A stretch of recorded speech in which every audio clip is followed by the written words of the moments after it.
संभल में एक मजार पर बुलडोजर चला दिया गया, ध्वस्त कर दिया गया मजार को, एक एक ईंट उखाड़ दी गई। प्रशासन का कहना है करीब 4 से 5 साल पहले वो मजार अवैध तरीके से बनाई गई थी, सरकारी जमीन पर कब्जा करके। मजार की देखरेख करने वाले व्यक्ति ने दावा किया कि मजार 500 से 600 साल पुरानी है, लेकिन तहसील कोर्ट के आदेश पर मजार को ढहा दिया गया। बुलडोजर एक्शन के वक्त वहां बड़ी संख्या में पुलिस के जवान तैनात रहे, पुलिस और प्रशासन के बड़े अधिकारी मौजूद रहे। उनका इशारा मिलते ही प्रशासन के 2 बुलडोजर गरज पड़े, सरकारी जमीन पर बनी मजार पर टूट पड़े। सबसे पहले मजार के सामने वाले हिस्से को गिराया गया। बुलडोजर के भारी भरकम पंजे मजार की दीवारों को तोड़ते नजर आए। मजार की दीवार गिरी तो ऊपर का गुंबद भी भरभराकर जमीन पर आ गया। संभल के गुन्नौर थाना इलाके में बागऊ गांव है। गांव के पास से महावा नदी बहती है। मजार उसी नदी के किनारे बनी हुई थी। संभल के गांव बागऊ में यहाँ पर ये चमन शाह की मजार है। अवैध रूप से कब्जा करके इस मजार को बनाया गया था। हम अपने साथी कैमरा पर्सन से कहेंगे जरा सा वो तस्वीरें दिखवा। इस मजार के ढांचे को गिरा दिया गया। करीब 1 घंटे के अंदर प्रशासन के दोनों बुलडोजरों ने मिलकर मजार को ध्वस्त कर दिया, मिट्टी में मिला दिया। जिले के एसपी और डीएम भी वहां मौजूद रहे। प्रशासन के मुताबिक लेखपाल की जांच में मजार के अवैध होने का पता चला था। सरकारी जमीन पर कब्जा करके बनाई गई थी, यह पता चला लेखपाल की जांच में। तहसील कोर्ट ने मजार को ध्वस्त करने का आदेश दिया था और मजार की देखरेख करने वाले व्यक्ति तहसील कोर्ट के फैसले के खिलाफ डीएम कोर्ट पहुंच गए। 3 जून को उनकी अपील फिर खारिज कर दी गई थी। 2 दिन बाद प्रशासन ने मजार पर बुलडोजर चला दिया। संभल के थाना गुन्नौर क्षेत्र के बागो गांव में यहाँ पे नदी के कैचमेंट एरिया में बनाई गई एक रिलीजियस स्ट्रक्चर है। इसको प्रशासन के द्वारा गिराने की कार्रवाई है वो की जा रही है। पुलिस का कहना है संभल जिले में अब तक 100 हेक्टेयर से ज्यादा जमीन से अतिक्रमण हटाया जा चुका है। आगे भी यह कार्रवाई जारी रहेगी। मजार गिराए जाने की वजह से इलाके में तनाव फैल गया। उसे देखते हुए पूरे इलाके में बड़ी संख्या में पुलिसकर्मी तैनात कर दिए गए। उधर पंजाब के मोहाली में एक लड़की की बेरहमी से हत्या कर दी गई, वो भी एक कंपनी के दफ्तर के अंदर चाकू मारकर। लड़की का नाम डिंपल बताया गया, वो पटियाला की रहने वाली थी।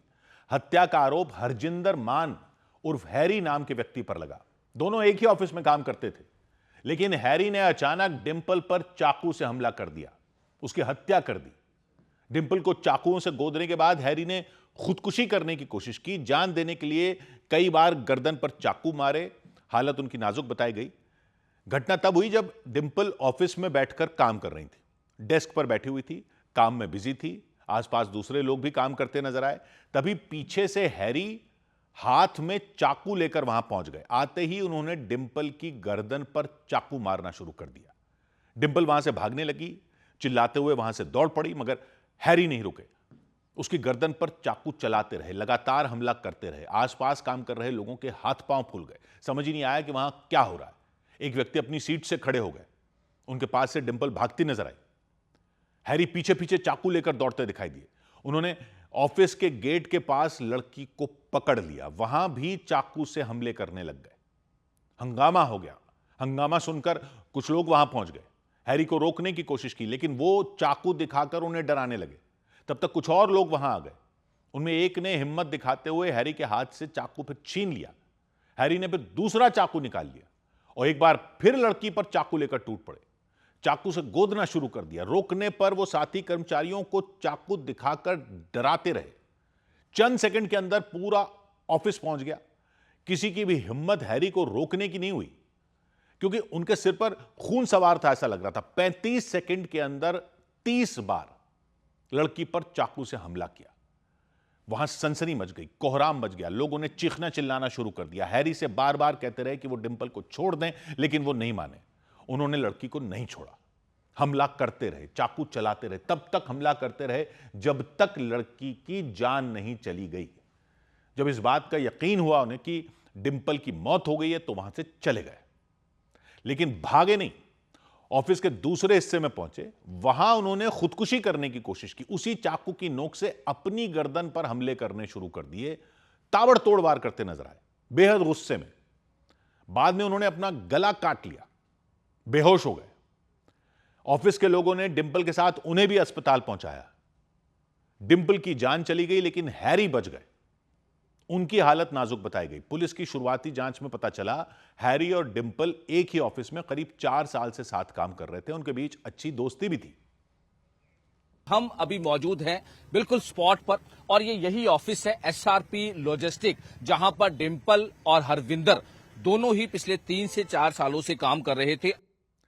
पुलिस अधिकारी कह रहे हैं हैरी और डिंपल एक दूसरे से दोस्ती करते थे, प्यार करते थे। यह कहा जा सकता है उनके बीच सब कुछ अच्छा चल रहा था, लेकिन 6 महीने पहले डिंपल ने हैरी से ब्रेकअप कर लिया था, रिश्ता तोड़ लिया था। पहले लड़की को मारा, फिर अपने आप को भी उसने मारने की चाकू से वार किया। तो सर अभी तक इन्वेस्टिगेशन में कुछ चीज सामने आई है, रीजन क्या रहा कि इतनी बेरहमी से मर्डर? नहीं, बेसिकली वो इनका मेरे ख्याल अफेयर था। पुलिस का कहना है रिश्ता तोड़ने पर हैरी डिंपल से नाराज थे, उन पर भड़के हुए थे। सूत्र बताते हैं हैरी डिंपल से दोबारा दोस्ती करना चाहते थे। वो चाहते थे सब कुछ पहले की तरह हो जाए, लेकिन डिंपल इसके लिए तैयार नहीं थी। घटना से पहले उन दोनों के बीच कहासुनी भी हुई थी। सूत्रों ने दावा किया उसी गुस्से में हैरी ने डिंपल की बेरहमी से हत्या। इधर उत्तर प्रदेश के मेरठ में एक व्यक्ति की गोली मारकर हत्या कर दी गई।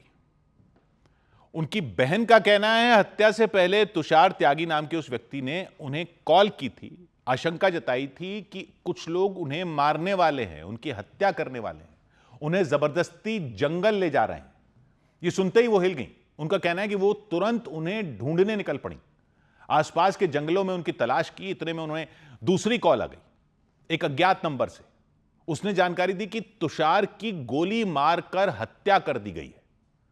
हत्या की खबर सुनकर उनका पूरा परिवार घबरा गया, चीख पुकार मच गई, परिजन रोने बिलखने लग गए, आसपास के लोग वहां इकट्ठा हो गए।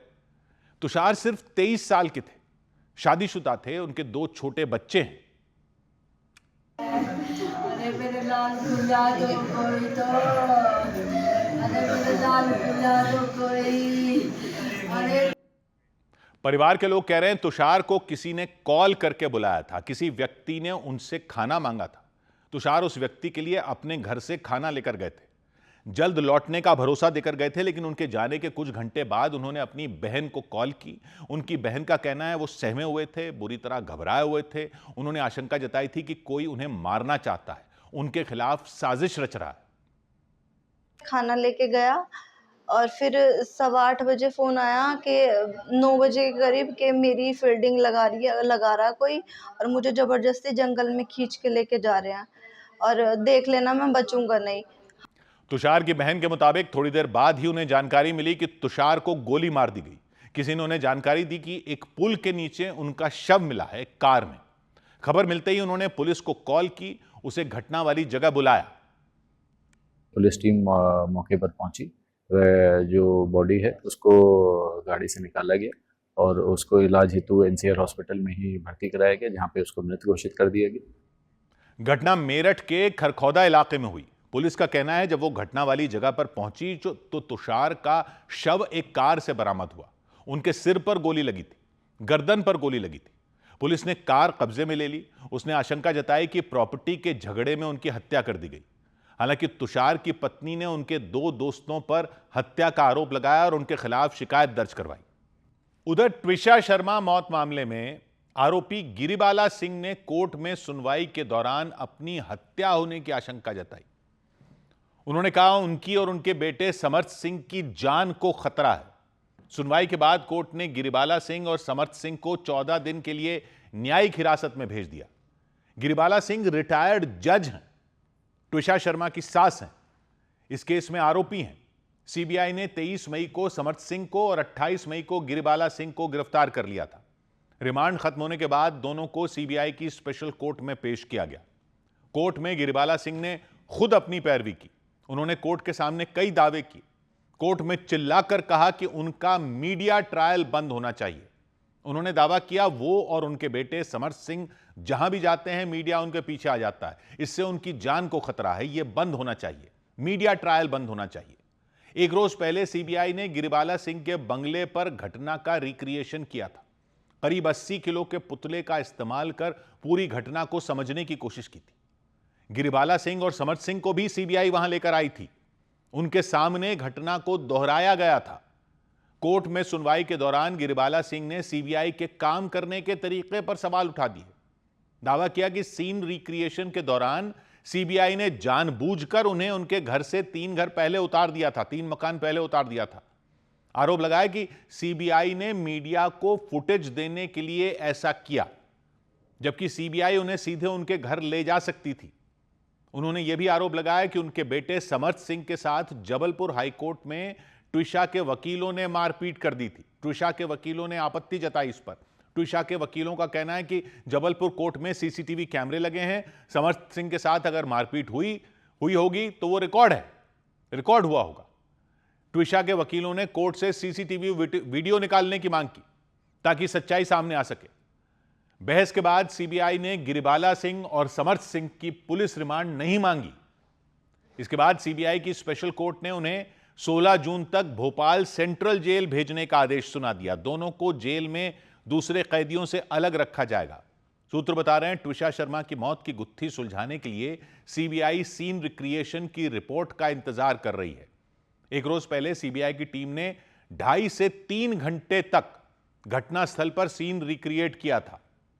गिरिबाला सिंह के बंगले पर जाकर घटनास्थल को वैसा ही बनाया गया था जैसा घटना के वक्त था।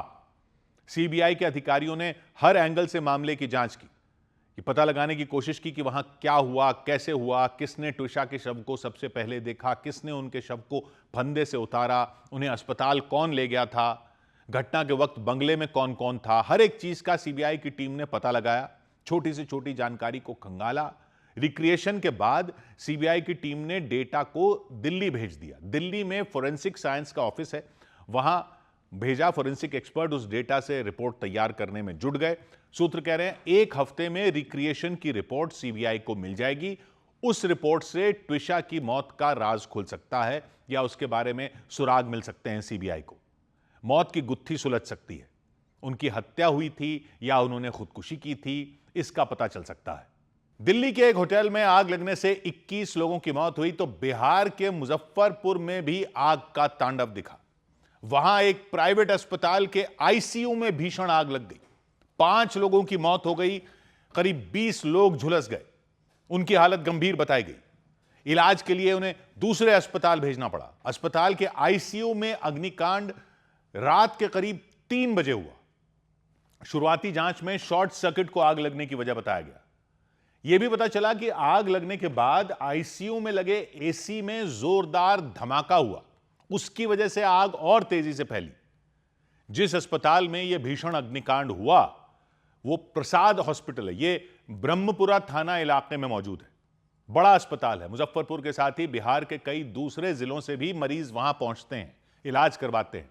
हादसे के बाद वहां भर्ती मरीजों के रिश्तेदारों ने अस्पताल प्रशासन और स्टाफ पर कई गंभीर आरोप लगाए और दावा किया कि जब आग लगी थी तो स्टाफ के कुछ लोग अपनी जान बचाने के लिए वहां से भाग गए, मरीजों का ध्यान नहीं रखा। जबकि अस्पताल प्रशासन ने इन आरोपों को सरासर गलत बताया और दावा किया कि जान की बाजी लगाकर अस्पताल स्टाफ ने मरीजों को बचाया। जिस वक्त आईसीयू वार्ड में आग लगी वहां करीब 20 मरीज भर्ती थे। आग लगते ही वहां अफरा तफरी मच गई, कोहराम मच गया, लपटें उठी, धुआं पूरे आईसीयू में भर गया, चीख पुकार मच गई। मरीजों के परिजन आईसीयू की तरफ भागे, लेकिन किसी को कुछ भी समझ नहीं आया कि अस्पताल के बिस्तर पर पड़े लोगों को कैसे बचाया जाए। खबर मिलते ही दमकल विभाग की टीम पहुंची, पानी की बौछार की गई, लपटें कुछ कम हुई तो बचाव अभियान शुरू किया गया। आईसीयू और अस्पताल के दूसरे वार्डों में फंसे मरीजों को खिड़कियों और दरवाजों को तोड़कर बाहर निकाला गया। कुछ मरीजों को लेकिन बचाया नहीं जा सका। अस्पताल प्रशासन ने 5 मरीजों की मौत की जानकारी दी। आग लगने के वक्त अस्पताल में मौजूद एक महिला ने बताया, अपना दर्द किस तरह से बयां किया, वो सुनिए।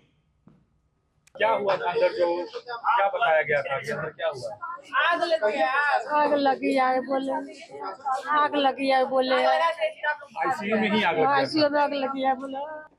रात के करीब 3 बजे आग लगी। सुबह के करीब 9 बजे उस पर पूरी तरह काबू पाया जा सका। अस्पताल में आग लगने की खबर मिलते ही लोगों की भीड़ इकट्ठा हो गई। मरीजों के रिश्तेदार अस्पताल के बाहर सीढ़ियों पर रोते बिलखते दिखे। एक मरीज के रिश्तेदार ने बताया, जिस वक्त आग लगी उस वक्त आईसीयू में अस्पताल की तरफ से स्टाफ ही मौजूद नहीं था। जिनकी ड्यूटी थे वो आईसीयू के बाहर कहीं सो रहे थे। 20 से ऊपर पेशेंट उसमें एडमिट था आईसीयू में, लेकिन कोई भी अटेंडर नहीं था।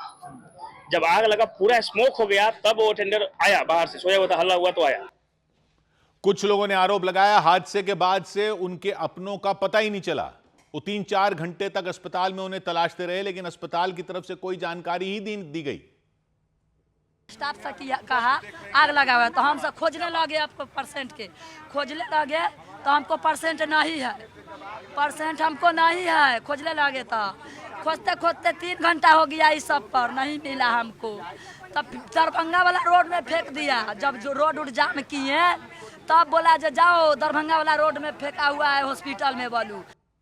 चश्मदीदों ने आरोप लगाया मौत का आंकड़ा छिपाने के लिए अस्पताल प्रशासन और पुलिस ने जल्दबाजी में शवों को हटा दिया। उनका दावा है अगर आग लगने के बाद समय पर पानी की व्यवस्था की गई होती तो कई लोगों की जान बचाई जा सकती थी और नुकसान को कम किया जा सकता था। प्रसाद हॉस्पिटल में आग लगने के बाद कुछ लोगों ने अपने मरीज को दूसरे हॉस्पिटल में शिफ्ट कर दिया, अस्पताल में अव्यवस्था का आरोप लगाया। चश्मदीद कह रहे हैं प्रसाद अस्पताल का आईसीयू वार्ड 5वीं मंजिल पर है, इस वजह से आग लगने के बाद राहत बचाव में भी काफी परेशानी का सामना करना पड़ा।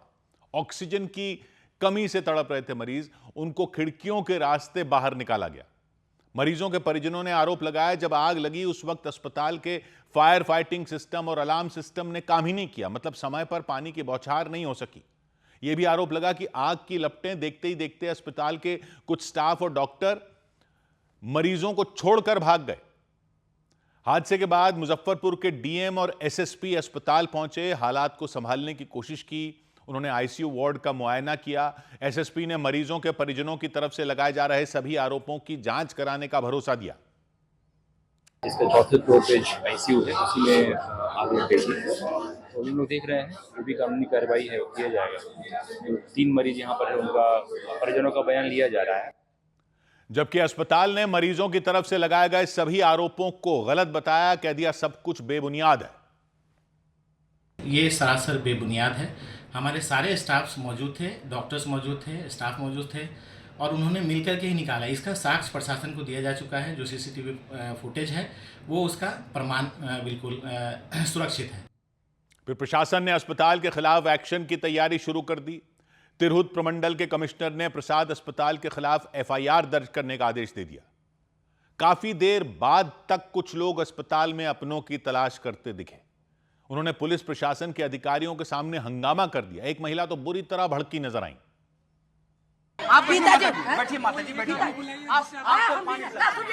हम बिना तो बैठे हुए, कौन उनको पूछा कि पानी पी लिया, कौन पूछा कि खाना खा लिया। आप लोग को रुपया मिल रहा है, खाना खा रहे हैं, हम भूखे मर रहे हैं, हमको कौन पूछ रहा है। तो भारी संख्या में पुलिस वालों को फिर वहां तैनात कर दिया गया। मरीजों के परिवार वालों से शांति बनाए रखने की अपील की गई। न्यूज़ 18 की टीम प्रसाद हॉस्पिटल के आईसीयू वार्ड में पहुंची, हालात का जायजा लिया। उसके बाद आईसीयू के अंदर की तस्वीरें डराने वाली थी, खौफ पैदा करने वाली थी। तबाही साफ साफ नजर आ रही थी। आग की वजह से दीवारें पूरी तरह काली पड़ गईं। चारों तरफ जला हुआ मलबा ही मलबा दिखाई दिया। फर्श पर जला हुआ सामान बिखरा पड़ा दिखा। आईसीयू में लगी मशीनें पूरी तरह जल चुकी थीं, पिघल चुकी थीं। जिन बिस्तरों पर मरीजों का इलाज चल रहा था वो जलकर राख हो चुके थे। गद्दे जलकर लोहे के फ्रेम से चिपक गए थे। सबसे ज्यादा खतरनाक दृश्य आपको दिख रहा है कि बेड की स्थिति देख जो है वह पूरा जल चुका है और तमाम जो बड़े बड़े मशीन हैं, और यहाँ से देख सकते हैं कि ये पूरा आग लगा और ये पूरा जो है वह धू-धू कर जल गया। आईसीयू के अंदर की तस्वीरें रोंगटे खड़े कर देने वाली थी। मरीजों की जान बचाने वाले वेंटिलेटर जल गए, मॉनिटर जल गए, दवाएं जल गईं, सारे कागज जल गए। आईसीयू के हालात बयां कर रहे थे हादसे के वक्त के कैसा खौफनाक मंजर रहा होगा। इसी से अंदाजा लगाया जा सकता है कि घटना कितनी भयावह थी और इसमें जो लोग थे वह अफरा तफरी मची और उसके बाद लोग भागने की कोशिश करने लगे, दम घुटने लगी, लोग जो हैं उनकी मौत हो गई और पूरा जो है दृश्य बेहद भयावह जो है आप देखेंगे। पटना एयरपोर्ट पर बिहार के स्वास्थ्य मंत्री निशांत कुमार से जब इस हादसे को लेकर सवाल किया गया तो उन्होंने कुछ नहीं बोला इस पर। वो चुपचाप आगे बढ़ गए। उनके साथ राज्यसभा सांसद संजय झा भी मौजूद थे। सर मुजफ्फरपुर के आईसीयू में सर भीषण आग लगी है, 3 लोग की मौत हुई है। हालांकि इसके कुछ घंटे बाद निशांत कुमार के सोशल मीडिया अकाउंट पर एक पोस्ट डाली गई जिसमें दुख जताया गया, घायल मरीजों की सुरक्षा और इलाज के लिए हर संभव मदद करने का निर्देश दिया गया। बिहार के सीएम सम्राट चौधरी ने भी हादसे पर दुख जताया, जान गंवाने वालों के प्रति संवेदना जताई। सीएम ने मारे गए लोगों के परिजनों को 4-4 लाख रुपए का मुआवजा देने का भी ऐलान किया। उधर पश्चिम बंगाल के दक्षिण 24 परगना में टीएमसी के एक नेता लोगों को नकद पैसे देते नजर आए। इसके बाद बीजेपी ने आरोप लगाया कि टीएमसी नेता लोगों से वसूल किए गए पैसे उन्हें लौटा रहे हैं। बीजेपी के मुताबिक पश्चिम बंगाल में भ्रष्टाचार के खिलाफ हो रही कार्रवाई से टीएमसी नेता डर गए और उन्होंने लोगों के पैसे लौटा दिए। बीजेपी ने आरोप लगाया कि दक्षिण 24 परगना के एक टीएमसी नेता ने पीएम आवास योजना के तहत घर दिलाने के नाम पर लोगों से कट मनी ली थी, कमीशन लिया था। आरोप है कि उन्होंने करीब 45 लोगों से 5-5 हजार रुपए लिए थे। उन लोगों को घर दिलाने का वादा किया गया था, लेकिन अब वो पैसे लोगों को लौटाए जा रहे हैं। हालांकि बीजेपी के आरोपों पर टीएमसी का कोई बयान सामने नहीं आया, लेकिन बीजेपी ने आरोप लगाया कि जांच एजेंसियों की कार्रवाई के डर से टीएमसी नेताओं ने वसूल किए गए पैसे को लौटाना शुरू कर दिया। बीजेपी नेता अमित मालवीय ने इसे लेकर एक वीडियो भी शेयर किया। उसमें एक बड़े से मैदान में लोगों की भीड़ दिखाई दी। उनके सामने कुछ लोग जमीन पर बैठे दिखे। वो लोग नोटों की गिनती कर रहे थे और बारी बारी से वहां मौजूद लोगों को पैसे दे रहे थे। बीजेपी नेता ने दावा किया कि लोगों को पैसे देने वाले लोग कोई और नहीं बल्कि टीएमसी के नेता हैं और वो लोगों को कटमनी के पैसे लौटा रहे हैं। उधर पश्चिम बंगाल के कूच बिहार में कट मनी के आरोपों में घिरे टीएमसी के नेता भीड़ के गुस्से से बचने के लिए बिस्तर के नीचे छिप गए। खुद को बचाने की कोशिश करने के लिए बिस्तर के नीचे छुप गए। लोगों का आरोप है शाहिदुल मियां नाम के उस टीएमसी नेता ने उनसे कट मनी ली थी, कमीशन लिया था। सरकारी योजनाओं का लाभ दिलाने के नाम पर लोगों से रुपए वसूले थे। आरोप है एक एक व्यक्ति से 5 से 10 हजार रुपए तक की वसूली की थी। ऐसे लाखों रुपए की अवैध वसूली की, लेकिन लोगों को सरकारी योजना का लाभ मिला नहीं। तो लोगों का गुस्सा फूट पड़ा, लोग भड़क गए। लोग टीएमसी नेता शाहिदुल मियां के घर के बाहर पहुंच गए। इसकी वजह से वो डर गए। लोगों की भीड़ से बचने के लिए वो अपने घर में पलंग के नीचे चले गए। पलंग के नीचे लेटे हुए नजर आए, लेकिन उनका अपने घर में छिपना मुश्किल हो गया। घर के बाहर बड़ी संख्या में लोग मौजूद थे। उन्होंने प्रदर्शन शुरू कर दिया और घर को चारों तरफ से घेर लिया, हंगामा शुरू कर दिया। इतने हालात बिगड़ गए कि पुलिस आ गई। पुलिस को उन्हें बचाना पड़ा। कई पुलिसकर्मी शाहिदुल मियां के घर पहुंचे, उनके घर में दाखिल हुए, उन्हें सुरक्षित बाहर निकाला, लेकिन घर से उन्हें बाहर निकालते ही भीड़ ने घेर लिया और उनसे सवाल पूछते दिखाई दिए। महिलाएं सवाल पूछती दिखाई दी। उन्होंने पुलिसकर्मियों को भी घेर लिया, सुरक्षा बल के जवानों को भी घेर लिया। लोग शोर मचाने लग गए, अपने पैसे वापस मांगने लगे। इसके बाद पुलिसकर्मी उनके सामने अपील करते हुए नजर आए, उन्हें समझाते हुए नजर आए। पुलिस ने बड़ी मुश्किल से फिर टीएमसी नेता को लोगों के बीच से निकाला। पुलिस ने उन्हें अपनी गाड़ी में बैठाया, फिर अपने साथ ले गई और मामले में जांच शुरू कर दी। उधर जम्मू कश्मीर के किश्तवाड़ में 2 जगहों पर बादल फटने से लोगों की मुसीबत बढ़ गई। जगह जगह पानी भर गया, लोगों की गाड़ियां फंस गईं। एक जगह पर बादल फटने से सड़क पर पानी और मलबे का ढेर लग गया। हालात ऐसे हो गए कि उस सड़क को बंद करना पड़ा। इसके बाद सड़क के दोनों तरफ लंबा जैम लग गया।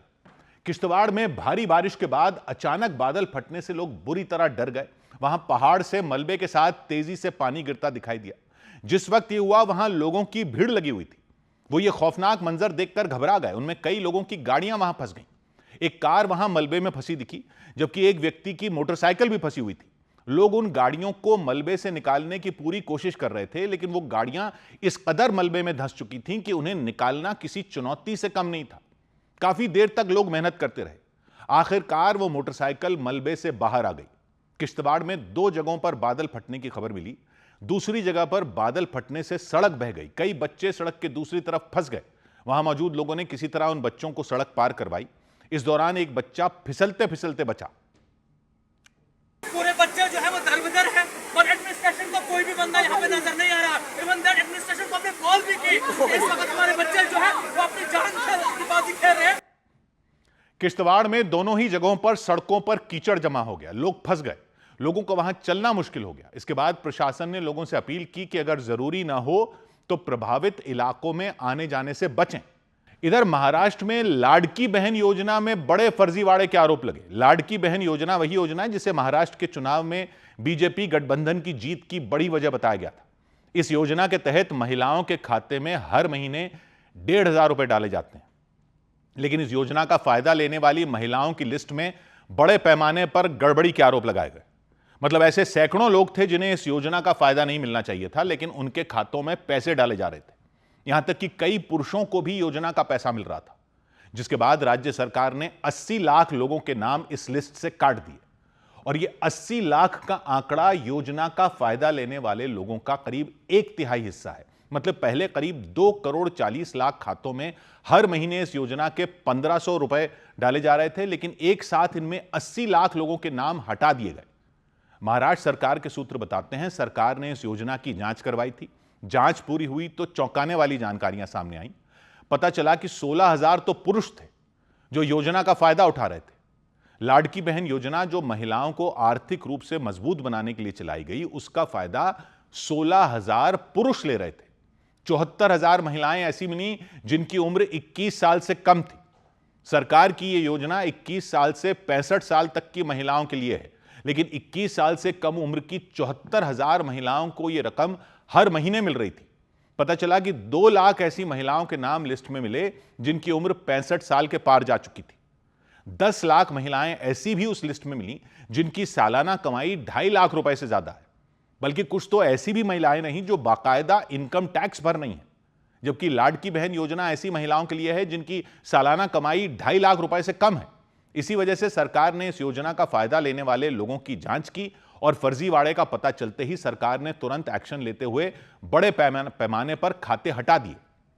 सूत्र बता रहे हैं, जांच में यह भी सामने आया कि 4.5 लाख ऐसी महिलाएं योजना का फायदा ले रही थीं जिनके परिवार का कोई सदस्य सरकारी नौकरी कर रहा है।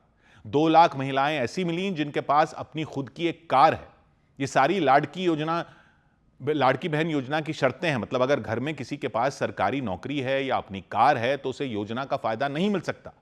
इसके अलावा 62 लाख महिलाएं ऐसी नहीं जिन्हें KYC नहीं करवाया, जिन्होंने मतलब अपने दस्तावेज सरकार के पास जमा करवाने थे ताकि यह बता सकें कि वो इस योजना का फायदा लेने के योग्य हैं। सरकार ने 3 बार KYC के लिए वक्त आगे बढ़ाया, लेकिन कोई सरकार के पास नहीं आया, जिसके बाद यह मान लिया गया कि ये महिलाएं योजना का फायदा लेने के योग्य नहीं हैं। उनके नाम हटा दिए गए, जिसके बाद लाडकी बहन योजना का फायदा लेने वाली महिलाओं की गिनती 2 करोड़ 40 लाख से घटकर सीधा 1 करोड़ 60 लाख के करीब हो गई। हालांकि विपक्ष ने इतनी बड़ी संख्या में योजना का लाभ लेने वाली महिलाओं के नाम काटे जाने के बाद सरकार पर हमले शुरू कर दिए। 80 लाख महिलाओं का नाम काटा गया है तो उनको दिया कैसे गया, क्यों नहीं पहले इंक्वायरी की गई, इसके जिम्मेदार कौन है? सरकार को ये जवाबदेही तय करनी पड़ेगी और जवाबदेही लेनी पड़ेगी। राज्य सरकार की तरफ से इस पर बयान भी जारी किया गया। यह बताया गया कि यह योजना महिलाओं को सशक्त बनाने के लिए है, जो जारी रहेगी। जो इस योजना के सही लाभार्थी हैं उन तक हर महीने 1500 रुपए की रकम पहुंचती रहेगी। इधर उत्तर प्रदेश के बरेली में एक पुलिस अधिकारी ने बच्चा चोरी गैंग का पर्दाफाश करने का दावा किया। SP अंशिका शर्मा को 24 मई को एक बच्चे के अपहरण की शिकायत मिली थी। 2 दिन पहले उन्होंने उस बच्चे को ढूंढ निकाला और अपहरण के आरोप में 2 लोगों को गिरफ्तार कर लिया। SP के मुताबिक आरोपियों से जब सख्ती से पूछताछ की गई तो उन्होंने बताया कि वो एक बच्चा चोरी गैंग से जुड़े हुए हैं। वो भीड़ भाड़ वाले इलाकों या अस्पताल से बच्चों की चोरी करते थे और फिर उन बच्चों को संजय कुमार नाम के एक डॉक्टर को दे देते थे। संजय कुमार इस गैंग के मास्टरमाइंड बताए गए। वो खुद का एक अडॉप्शन सेंटर चलाते हैं और आरोप है वो अपने एक साथी डॉक्टर और एक नर्स के साथ मिलकर उन बच्चों को बेच देते थे।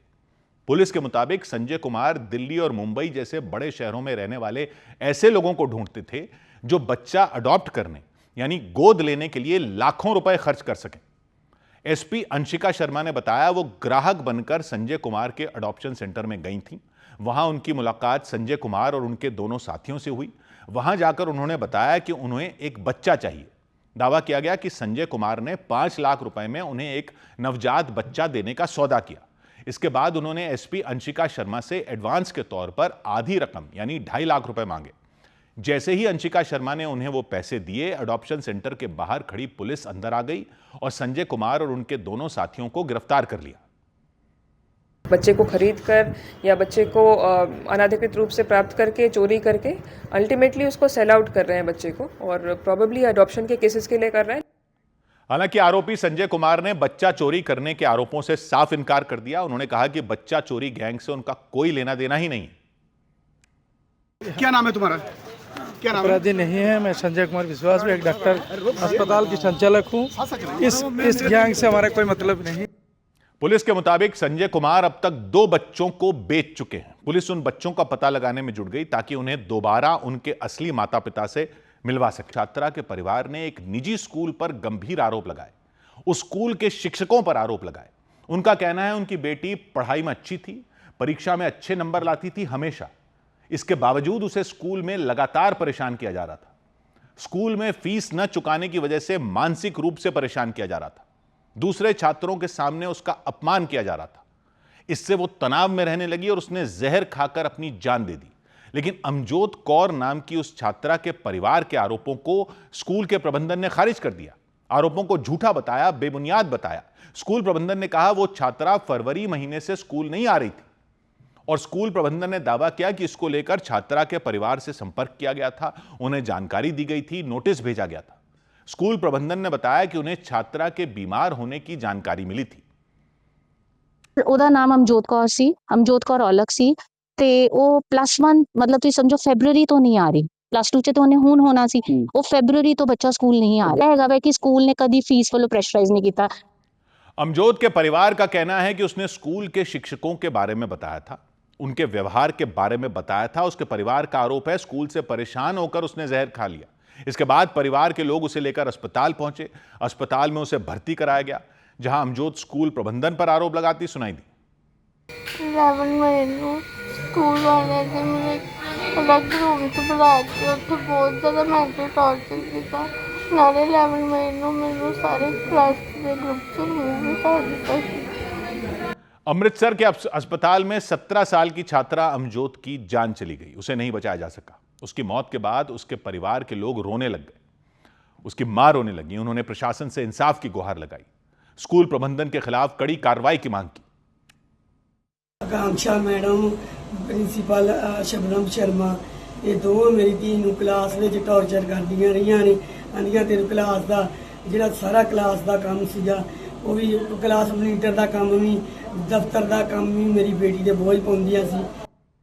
इस मामले की शिकायत मिलने पर पुलिस ने स्कूल प्रबंधन के खिलाफ केस दर्ज कर लिया। इधर राजस्थान में उदयपुर के एक प्राइवेट अस्पताल में भीड़ ने डॉक्टरों पर हमला कर दिया। अस्पताल में तोड़फोड़ कर दी, काफी देर तक हंगामा किया। वो लोग सड़क हादसे में घायल हुए एक व्यक्ति को लेकर अस्पताल पहुंचे थे। उन्होंने डॉक्टरों पर इलाज में लापरवाही के आरोप लगाए कि मरीज का गलत इलाज कर दिया। मारपीट के बाद डॉक्टर नाराज हो गए, उन्होंने काम करना बंद कर दिया और हड़ताल का ऐलान कर दिया। पुलिस प्रशासन से कड़ी कार्रवाई करने की मांग की। मरीज के परिवार वालों ने भी थाने पहुंचकर फिर डॉक्टरों के खिलाफ शिकायत दर्ज करवा दी और उन लोगों ने अस्पताल में जमकर हंगामा किया, तोड़फोड़ की। गुस्साए लोगों ने मरीज का इलाज कर रहे डॉक्टरों को घेर लिया, उनके साथ मारपीट की, उनके कपड़े तक फाड़ दिए। डॉक्टरों ने आरोप लगाया हंगामा कर रहे लोग ऑपरेशन थिएटर में घुस गए थे, डॉक्टरों के साथ बदसलूकी की, मारपीट की। लगे पेशेंट को तो वहाँ पे 200-300 जने तब तक वहाँ पे इकट्ठे हो चुके थे। अंदर नवीन गोयल साहब थिएटर में अंदर गए तो उन्होंने वहाँ पे अंदर करके थिएटर को बंद करके पहले तो डॉक्टर नवीन गोयल साहब को मारा। इसके बाद अस्पताल के सभी डॉक्टर भड़क गए, काम छोड़ दिया उन्होंने। आरोपियों के खिलाफ कड़ी कार्रवाई की मांग करने लगे। ऐलान किया कि जब तक उन्हें सुरक्षा नहीं मिलती वो काम पर नहीं लौटेंगे। हालात को देखते हुए वहां पुलिस की टीम भेजी गई। अस्पताल के चप्पे चप्पे पर पुलिस के जवान तैनात नजर आए। मरीज के परिवार वालों ने अस्पताल प्रशासन और डॉक्टरों पर गंभीर आरोप लगा दिए कि इलाज के बाद भी मरीज की हालत में कोई सुधार नहीं हुआ। इसमें बहुत घोर लापरवाही बरती है इलाज में और ना कोई संतोषजनक जवाब दे रहा है डॉक्टर, ना कोई मेडिकल स्टाफ जवाब दे रहा है। परिवार वालों ने अस्पताल प्रशासन से मरीज को बेहतर इलाज मुहैया कराने की मांग की। उनकी मांग पर मरीज को फिर दूसरे अस्पताल में भेज दिया गया। दूसरी तरफ मारपीट से नाराज जेपी अस्पताल नाम के उस हॉस्पिटल के डॉक्टर डीएम ऑफिस पहुंच गए, डीएम से मुलाकात की, एसपी से मुलाकात की, पुलिस प्रशासन से सुरक्षा मुहैया कराने की मांग की और आरोपियों के खिलाफ सख्त कार्रवाई किए जाने की मांग की। पुलिस ने डॉक्टरों की शिकायत पर 9 लोगों को गिरफ्तार कर लिया। त्वरित कार्रवाई करते हुए रातों रात हमने 9 जो है जिन्होंने डॉक्टर्स के साथ बदसलूकी और मार पिटाई की, तो उसमें हमने 9 लोगों को डिटेन किया। पुलिस कह रही है मरीज के परिवार वालों ने भी डॉक्टरों के खिलाफ शिकायत दर्ज कराई, इलाज में लापरवाही बरतने का आरोप लगाया। पुलिस ने जांच पूरी होने के बाद फिर कार्रवाई का भरोसा दिया। 100 बात की एक बात यह कि डॉक्टरों को पीटने का क्या मतलब है। कभी कहीं डॉक्टरों को कोई मार दिया जाता है, कभी कहीं मार दिया जाता है। अब उदयपुर में हो गया कि हमारे मरीज का इलाज ठीक नहीं किया डॉक्टर ने, तो लोग अंदर वार्ड में पहुंचकर मारने लग गए डॉक्टरों को, डॉक्टर के कपड़े तक फाड़ दिया। अरे दूसरे मरीजों का क्या कसूर इसमें? आपको किसी डॉक्टर से नाराजगी है तो आपको बाकी मरीजों से कोई मतलब ही नहीं है। चाहे कितनी भी जायज शिकायत हो, आप मारपीट कैसे कर सकते हो? भीड़ आ जाती है, मारने लग जाती है डॉक्टरों को। उनके मरीज के अलावा और कोई मरीज तो है ही नहीं जैसे अस्पताल में, और डॉक्टर हड़ताल पर जाने लग गए हैं। ऐसी पिटाई होगी तो क्यों नहीं हड़ताल पर जाएंगे? कोई सुरक्षा ही नहीं होगी तो कोई काम कैसे करेगा? ऐसा नहीं है कि अस्पतालों में डॉक्टरों से इलाज में लापरवाही नहीं होती, जरूर होती है, लेकिन सारे डॉक्टरों को कैसे लपेटे में ले सकते हो आप? और आप कोई डॉक्टर तो हो नहीं, आप कैसे बता सकते हो कि इलाज ठीक हो रहा है, नहीं हो रहा है? और भरोसा नहीं है तो पुलिस के पास जाओ, लेकिन मारपीट करके बाकी मरीजों को परेशान करने का कोई हक किसी को नहीं है। डॉक्टर सही है या गलत है, ये तो बात ही पीछे की हो जाती है। अगर आप भीड़ बनाकर वार्ड के अंदर ही मारपीट करने लग गए हो तो 100 बात की एक बात। उधर तेलंगाना की राजधानी हैदराबाद में एक शॉपिंग कॉम्प्लेक्स में भयंकर आग लग गई। कई दुकानें जलकर राख हो गई, लाखों का माल जलकर राख हो गया। अमीरपेट इलाके में एक वहां पर हेलमेट बाजार है, आग उसी बाजार के शॉपिंग कॉम्प्लेक्स में लगी। आशंका जताई गई कि शॉर्ट सर्किट की वजह से आग भड़की। देखते ही देखते कई दुकानें इसकी चपेट में आ गई। अफरा तफरी मच गई क्योंकि खौफनाक लपटों ने पूरे शॉपिंग कॉम्प्लेक्स को घेर लिया। हर तरफ आग ही आग नजर आई। शॉपिंग कॉम्प्लेक्स को जलता देखकर ऐसा लगा मानो कागज का बना हो, सूखे पत्तों की तरह जलता दिखाई दिया। ऊंची ऊंची लपटों को देखकर लोग दहशत में आ गए, दूर खड़े नजर आए। किसी की हिम्मत तक नहीं हुई कि इमारत के करीब भी जाए, आग बुझाने की कोशिश करे। अचानक फिर वहां धमाका हो गया।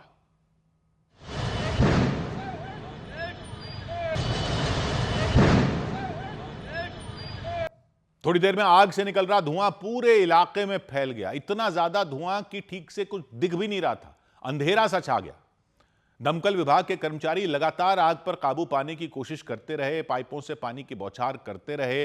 फायर ब्रिगेड की आधा दर्जन से ज्यादा गाड़ियां इस काम में जुटी रहीं।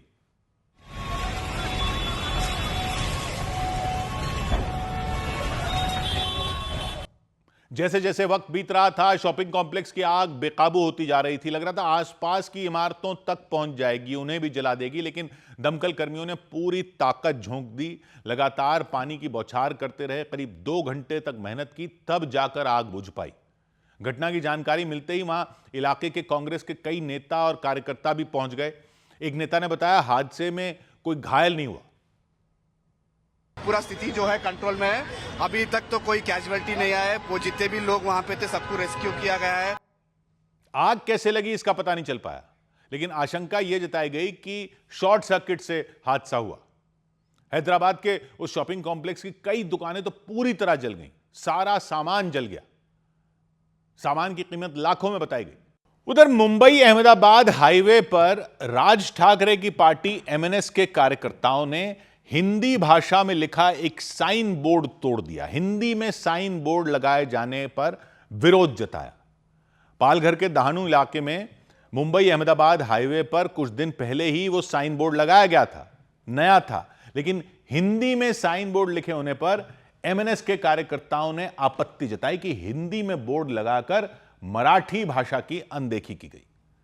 उन्होंने मांग की कि सार्वजनिक जगहों पर साइन बोर्ड पर मराठी भाषा का इस्तेमाल होना चाहिए। अपनी मांग को लेकर एमएनएस के कार्यकर्ता पालघर के दहानू इलाके में पहुंच गए।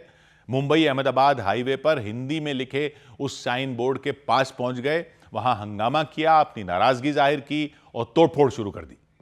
महाराष्ट्र नवनिर्माण सेनेच्या राजसाहेबांच्या मध्ये ताकद आहे, ती आता शेवटी दाखवली पाहिजे। महाराष्ट्रातला काय दणका आहे।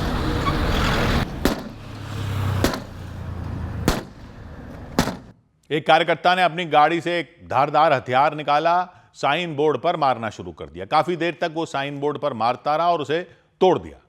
अशा प्रकारचे डहाणू हा हिंदीतला शब्द आहे, याच्याविषयी आम्ही त्या पीडीनं पण राष्ट्रीय महामार्गवाल्यांनी सांगितलं होतं की ते बदललं पाहिजे, तर महाराष्ट्राची राज्यभाषा आहे. जर तुम्हाला फुल काय हिंदीचाच आहे ना, तर मग गुजरातमध्ये गुजराती भाषेमधले बोर्ड काय आहेत? उन लोगों के मुताबिक मुंबई अहमदाबाद हाईवे का जो हिस्सा गुजरात में है वहां साइन बोर्ड गुजराती में लिखे हैं, जबकि हाईवे का जो हिस्सा महाराष्ट्र में है वहां साइन बोर्ड हिंदी में लगे हैं. उनका कहना है महाराष्ट्र वाले हिस्से में साइन बोर्ड मराठी भाषा में ही होने चाहिए. फिर 100 बात की एक बात यह कि महाराष्ट्र में राज ठाकरे की पार्टी के कार्यकर्ताओं का हिंदी में लगे साइन बोर्ड के खिलाफ विरोध को कई लोग भले ही सिर्फ एक पार्टी के राजनीतिक विरोध की तरह देखें, लेकिन यह पहली बार नहीं है जब इस तरह का विरोध हुआ हो. तमिलनाडु में तो 1930 के दशक से विरोध कई बार देखने को मिल चुका है. ऐसा कर्नाटक में भी कई बार देखने को मिल चुका है. पूर्वोत्तर के राज्यों में भी विरोध की आवाजें सुनी गई थी जब शिक्षा नीति में हिंदी कंपलसरी करने की बात आई थी. तो और महाराष्ट्र में भी यह कोई पहली बार नहीं हो रहा, कई दशकों से यह वहां भी दिख चुका है. तमिलनाडु में तो ज्यादातर लोग हिंदी नहीं बोलते या समझते, लेकिन महाराष्ट्र में ऐसा नहीं है. ज्यादातर लोग हिंदी समझते भी हैं और बोल भी लेते हैं. लेकिन सवाल यह उठाया जाता है कि हिंदी का दर्जा क्या किसी और भाषा से ऊपर होना चाहिए. और मूल सवाल ही यही है. जब संविधान बन रहा था तब भी यह सवाल गूंजा था, लेकिन कई लोगों का पक्ष यह रहा है कि देश को जोड़ने के लिए एक भाषा ऐसी होनी चाहिए जो सब लोग जानें और वो देश की पहचान हो. दुनिया के ज्यादातर देशों में यह समस्या नहीं होती, क्योंकि वहां मोटे तौर पर एक ही भाषा होती है जो देश में बोली जाती है. फ्रांस में फ्रेंच है, पुर्तगाल में पुर्तगाली है, जापान में जापानी है वगैरह. इंडोनेशिया ने तो क्या किया था कि वहां भी अलग अलग भाषाएं थी, तो देश के लिए एक नई आधिकारिक भाषा ही बना दी थी जिसका नाम है बहासा. वहां लोग अपने इलाके में अपनी लोकल भाषा बोलते हैं, घर परिवार में लोकल भाषा बोलते हैं, लेकिन आधिकारिक कामों के लिए पूरे देश में भाषा का इस्तेमाल करते हैं. लेकिन भाषा किसी एक इलाके की भाषा नहीं थी जो सब लोगों ने अपनाई हो. वो तो किसी की भी भाषा नहीं थी और पूरे इंडोनेशिया में अपनाई गई. लेकिन भारत तो देश ही विविधताओं का है, तो कई लोगों का तर्क यह है कि क्योंकि सबसे ज्यादा लोग यहां हिंदी बोलते हैं तो हिंदी को पूरे देश को जोड़ने वाली भाषा होना चाहिए. जबकि जो हिंदी भाषी नहीं है उनका तर्क यह है कि यह तो एक भाषा को बाकी भाषाओं से ऊंचा दर्जा देना हो गया और यह हिंदी भाषियों को दूसरी भाषा बोलने वालों से ज्यादा फायदे की स्थिति में डाल देता है. विरोध का मूल कारण यह है कि हिंदी का विरोध नहीं है, हिंदी को थोपे जाने का विरोध है. शिक्षा नीति में भी अगर गैर हिंदी भाषियों को अपनी भाषा सीखनी पड़ेगी तो ऐसा तो है नहीं कि हिंदी भाषी उनकी भाषा सीखेंगे. वो तो सेकंड लैंग्वेज के तौर पर संस्कृत को चूज कर लेते हैं. वो तो हिंदी के साथ मराठी नहीं पढ़ेंगे या तमिल नहीं पढ़ेंगे या पूर्वोत्तर की भाषाएं नहीं पढ़ेंगे. तो फिर उन प्रदेशों के लोगों को हिंदी पढ़ने के लिए मजबूर करके क्या यह संदेश दिया जा रहा है कि हिंदी का दर्जा उनकी भाषा से ऊपर है? यह सवाल उठता है. जबकि इस नीति का समर्थन करने वालों का तर्क यह रहता है कि देश में सब जगह अगर एक भाषा समझी जाएगी तो पूरे देश का फायदा होगा और ऐसी भाषा हिंदी ही हो सकती है, क्योंकि एक बहुत बड़े इलाके में तो यह समझी पहले से ही जाती है. तो साइन बोर्ड पर कालिक पोतना या यह तोड़ना भले ही सिर्फ पॉलिटिक्स का हिस्सा लगे, लेकिन हकीकत यह है कि यह एक ऐसा मूल सवाल है जिसका जवाब देश संविधान बनाने के टाइम से ढूंढ रहा है. 100 बात की. इधर दिल्ली के नजदीक उत्तर प्रदेश के ग्रेटर नोएडा में एक तेज रफ्तार कार ने सड़क किनारे बैठे कुछ लोगों को टक्कर मार दी. ऐसी टक्कर मारी, घायल हो गए. उनके पीछे खड़ी दूसरी गाड़ियों को भी टक्कर मार दी. वो कार उनके सामने से गुजर रही थी, उसकी बाईं ओर से दूसरी कार आ गई, सड़क की दूसरी तरफ मुड़ रही थी. उसे बचाने के चक्कर में कार चला रहे व्यक्ति ने कार मोड़ दी, लेकिन तब तक दोनों कारों की भीषण टक्कर हो गई और एक कार वहां बैठे लोगों को टक्कर मारती हुई आगे बढ़ गई. उसने पार्किंग में खड़ी दूसरी कार को भी टक्कर मार दी. जोरदार टक्कर होने की वजह से एक कार अपनी जगह से हटकर पीछे चली गई. जो लोग सड़क किनारे कुर्सियों पर बैठे थे वो बुरी तरह घायल हो गए, कई कुर्सियां टूट गई. एक युवक ने तो भागकर अपनी जान बचाई, लेकिन जो 2 व्यक्ति सड़क किनारे बैठे थे उन्हें काफी चोट आई, वो जमीन पर ही गिरे रहे. हादसे की वजह से अफरा तफरी मच गई. वहां पर आसपास के लोग उनकी मदद के लिए दौड़ पड़े, घायलों को उठाने की कोशिश की. जिस कार से उनकी टक्कर हुई उसमें 2 लोग बैठे थे, वो तुरंत बाहर आए. गनीमत ये रही कि उनकी जान बच गई. जिस कार को बचाने में हादसा हुआ उसमें भी 4 लोग सवार थे, वो भी घबराकर बाहर निकल गए. उसमें एक महिला बैठी थी, वो बुरी तरह सहम गई, लेकिन लोगों ने उन्हें पास की एक दुकान में बिठा दिया. उनकी कार के आगे का हिस्सा तहस नहस हो गया, सामने का हिस्सा टूटकर लटक गया. कार सड़क के बीचों बीच खड़ी थी, इससे वहां जैम जैसे हालात बन गए. कई लोग वहां इकट्ठा हो गए. हादसे में जो लोग घायल हुए उन्हें अस्पताल ले जाया गया। फिर इधर आगरा में एक लड़की ने नदी में कूदकर जान देने की कोशिश की, आत्महत्या करने की कोशिश की, डूबने लगी नदी में ही। डूबता हुआ देखकर तो हंगामा हो गया, वहां पर लोग शोर मचाने लगे, लड़की को बचाने के लिए मदद मांगने लगे। लोगों की आवाज सुनकर वहां एक पुलिसकर्मी पहुंचे, वो बिना देर किए नदी में कूदे और लड़की की जान बचाई। इस बहादुरी के लिए उन्हें पुलिस कमिश्नर ने सम्मानित किया, क्योंकि उन्होंने अपनी जान की परवाह नहीं की। वो लड़की को बचाने के लिए नदी में कूद पड़े, वर्दी में ही नदी में कूद पड़े। कुछ ही देर में लड़की के पास पहुंच गए, उसे पकड़ लिया, उसे बाहर निकालने की कोशिश करने लगे। वहां मौजूद लोगों ने उनकी तरफ रस्सी फेंकी, बेल्ट फेंकी, दोनों को बाहर निकालने की कोशिश की।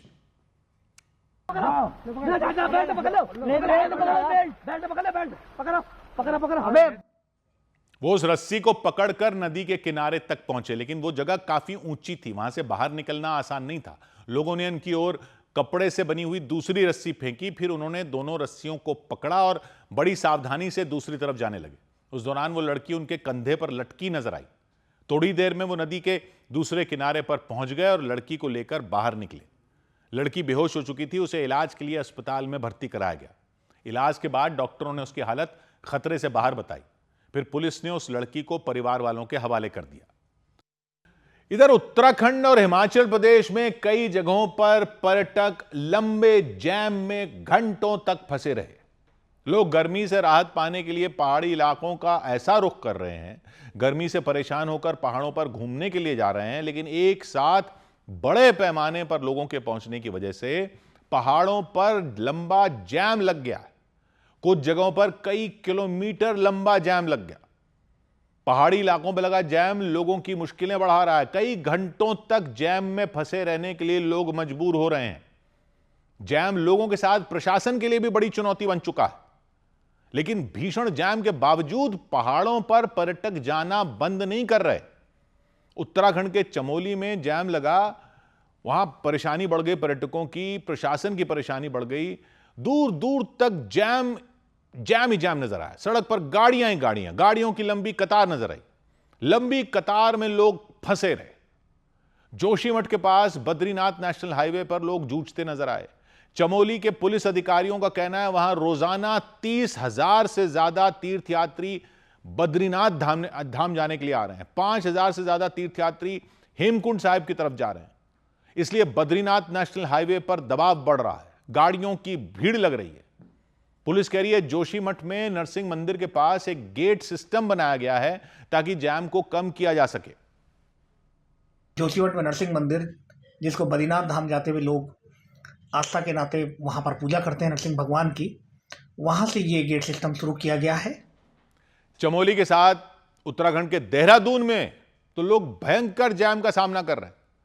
वहां सड़क पर गाड़ियों की रफ्तार ही थम गई है। हरिद्वार और ऋषिकेश में भी जैम ने लोगों को बेहाल कर दिया है। बड़ी संख्या में पर्यटक घूमने के लिए पहुंच रहे हैं। शहर से हाईवे तक कई किलोमीटर तक लंबा जैम लगा रहा। उत्तराखंड की तरह हिमाचल प्रदेश के कई हिस्सों में भी भयंकर जैम लग गया। शिमला में पर्यटकों की भीड़ उमड़ पड़ी, मनाली में पर्यटकों की भीड़ उमड़ पड़ी, कुल्लू धर्मशाला में पर्यटकों का सैलाब उमड़ पड़ा। हर तरफ भीषण जैम ने लोगों की मुश्किलें बढ़ा दी। मंडी जिले में सड़क पर कई किलोमीटर दूर तक लंबा जैम नजर आया। गाड़ियां बिल्कुल धीमी रफ्तार से चलती हुई नजर आई। मंडी में चंडीगढ़ मनाली हाईवे पर हालात इतने बिगड़ गए कि कई घंटों तक लोग फंसे रहे, अपनी पसंदीदा जगह तक पहुंच ही नहीं पाए। तपिश हो रही है, उसके बीच लोग सुहाने मौसम का लुत्फ उठाने के लिए वहां पहुंच रहे हैं। वादियां, खूबसूरत वादियां देखने के लिए पहुंच रहे हैं, लेकिन रास्ते में ही फंस कर रह गए। हाईवे से गुजरने के दौरान कुछ पर्यटकों की गाड़ियां तक खराब हो गई। अपनी गाड़ी में धक्का देते कई दिखाई दिए। मंडी की तरह मनाली धर्मशाला में भी हालात कुछ ऐसे ही दिखे। शिमला में भी हालात कुछ ऐसे ही दिखे। पर्यटकों की भीड़ दिखी। ट्रैफिक पुलिस के जवान निगरानी करते हुए नजर आए, जैम हटाने की कोशिश करते नजर आए। टूरिस्ट सीज़न जो है अभी अपने पीक पे है, जिसकी वजह से जो है व्हीकल्स का नंबर बहुत ज़्यादा बढ़ा हुआ है। जैसे कि मैं डेटा की बात करूं तो पिछले 29 दिनों में, मई महीने में 7,80,000 व्हीकल्स जो हैं वो different entry points, for example Shoghi, Bilaspur, Kinnaur, यहाँ से इनका आना और जाना हुआ है। पुलिस कह रही है ट्रैफिक को सामान्य बनाए रखने के लिए इंतजाम किए गए अतिरिक्त पुलिसकर्मियों की तैनाती की गई। लेकिन 100 बात की एक बात यह कि हाईवे तो बना दिए, लेकिन यह भी तो कोई देखेगा कि हाईवे के बाद पहाड़ों तक कितने लोग जा सकते हैं। गेट सिस्टम ऊपर लगाया जा रहा है पहुंचने के बाद। गर्मियों की छुट्टियां हुई नहीं कि सारी गाड़ियां उत्तराखंड और हिमाचल पहुंच रही हैं। वैसे तो छुट्टियों से पहले भी हाल कोई अच्छा नहीं था, लेकिन अब तो सब जगह जैम ही जैम हो गया है पहाड़ों पर। और वैसे लोगों से अपील की जा रही है कि पेट्रोल डीजल संभल कर खर्च करें ताकि हमें कच्चा तेल कम खरीदना पड़े विदेश से। लेकिन सुन कौन रहा है? लोग घंटों घंटों के जैम में ही इतना पेट्रोल डीजल फूंक रहे हैं खड़े खड़े। पहाड़ों पर लोगों की कमाई तो जरूर हो रही होगी, लेकिन इस पर्यटन से, लेकिन ऐसे चलता रहे तो सोने का अंडा देने वाली मुर्गी है, ये काट कर खा जाएंगे सब। पहाड़ों में साफ हवा के लिए जा रहे हैं ना, ठंडक के लिए जा रहे हैं, लेकिन इतने जा रहे हैं गाड़ियों में कि हवा और मौसम तो ऐसे ही बर्बाद हो जाएगा। यह तो महंगा करना पड़ेगा लोगों के लिए, और कोई रास्ता नहीं दिख रहा कि और महंगा करना पड़ेगा। जितनी गाड़ियां आराम से जा सकती हैं, होटलों में जितनी बुकिंग है, गाड़ियों की जितनी पार्किंग है, उतने ही लोगों को जाने की इजाजत देनी पड़ेगी और उस इजाजत के पैसे लेने पड़ेंगे। यानी कोई परमिट या कंट्रोल टाइप का लगाना पड़ेगा, तब जाकर इस पर कोई लगाम लग सकती है। थोड़े बहुत पैसे एक्स्ट्रा लगने से कुछ नहीं होने वाला।